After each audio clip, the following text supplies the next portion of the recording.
मैं आप लोगों के सामने प्रणाम कर मैं एक निर्गुण छोड़ने जा रहा हूँ, जिसमें त्रुटियाँ होंगी।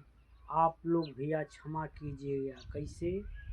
होखे नदी नौआ होखे न रतिया, होला एक पलना कबहू सुरतिया।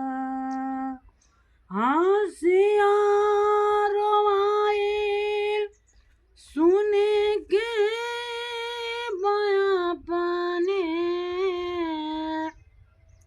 होला उदास नाही तोहरी सुरतिया। बात ओ समय के बाद कौना समय के आरी रहेला नदी के बीचे,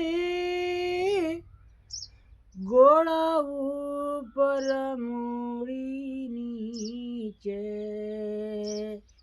तनी सोचे के बाद डूबला डूबला कैसे जिएला हो राम। तनी सोचे के बाद डूबला डूबला कैसे जिएला हो राम। तनी सोचे के बाद डूबला डूबला कैसे जिएला हो राम। जावा बहे नावा कोई नहीं कव करे अलावा।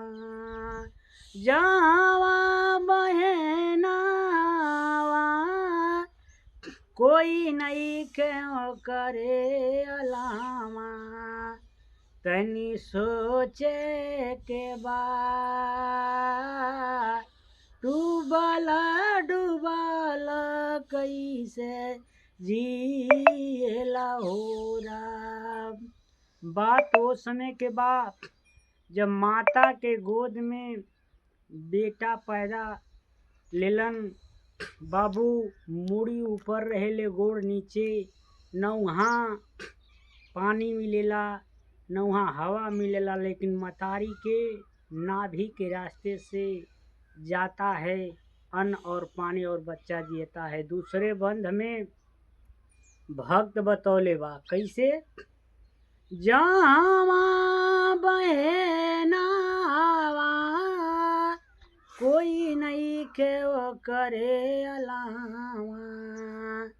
तनी सोचे के बाद डूबला डूबला कैसे जिएला हो राम। तनी सोचे के बाद डूबला डबला कैसे जिएला हो राम।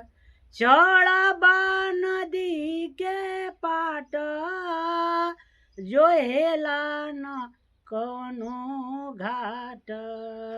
चढ़बा नदी के पाट जो हेला न कौनो घाट।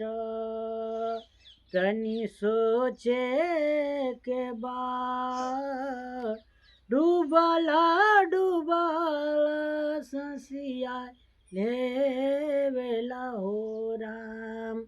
तनी सोचे के बाद डूबला डूबला कैसे जिएला हो राम।